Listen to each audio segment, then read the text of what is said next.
मित्रांनो, सध्या पुन्हा एकदा लाडकी बहीण योजना ही चर्चेला आलेली आहे.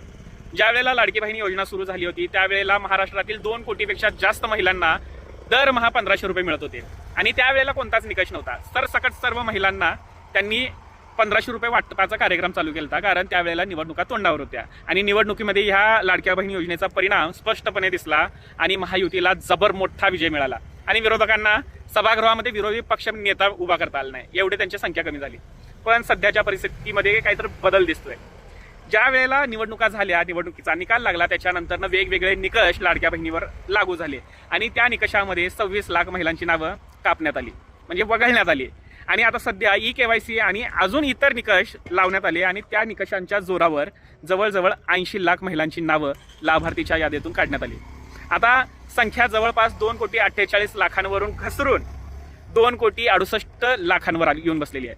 आता प्रश्न असा आहे की निवडणुकीत ज्या बहिणी सरकारच्या लाडक्या होत्या त्या बहिणी आता लाडक्या राहिल्या नाहीत का त्यांची गरज फक्त निवडणुकीपुरतीच होती? निवडणुका संपल्या, बहिणींची गरज संपली, आता फक्त आमच्या एवढ्याच बहिणी शिल्लक आहेत.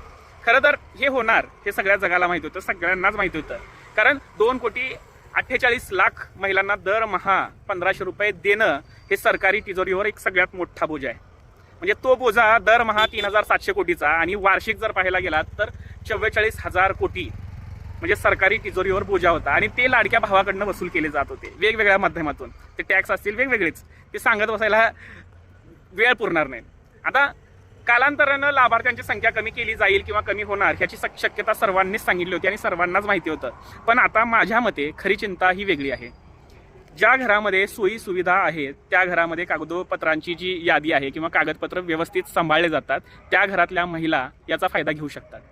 आता ज्या सुशिक्षित महिला आहेत आणि ज्यांच्या घरामध्ये मोबाईल वापरणं काय असतं, इंटरनेट वापरणं काय असतं, या गोष्टी ज्या घरामध्ये माहिती आहेत, स्मार्टफोन म्हणजे काय माहिती आहे, त्या घरातल्या महिला याचा पुरेपूर वापर करून घेतील आणि सरकारची फसवणूक करणार म्हणजे करणारच.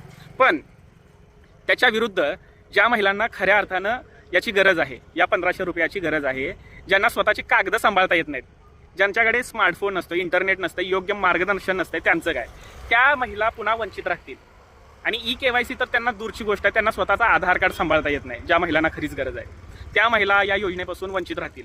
माझं एवढंच म्हणणं आहे की सरकारने अपात्र लाभार्थी शोधणं आवश्यक आहे, ना की तुम्ही त्यांना पडताळणीच्या फेऱ्यामध्ये अडकवून किंवा कागदपत्रांच्या फेऱ्यात अडकवून त्या महिलांची नावं कापण्यापेक्षा तुम्ही खरंच गरजवंत कोण आहे अशा महिलांची यादी तुम्ही काढावी आणि त्याच महिलांच्या खात्यामध्ये 1500 रुपये पाठवावेत. याच्यामध्ये विरोध किंवा समर्थन या दोन्ही गोष्टी नाही आहेत, पण खरी गरज ज्या महिलांना आहे त्या महिलांच्या खात्यामध्ये हे पैसे गेले पाहिजेत असं मला प्रामाणिकपणे वाटतंय. तुम्हाला काय वाटतंय कमेंट्समध्ये नक्की सांगा.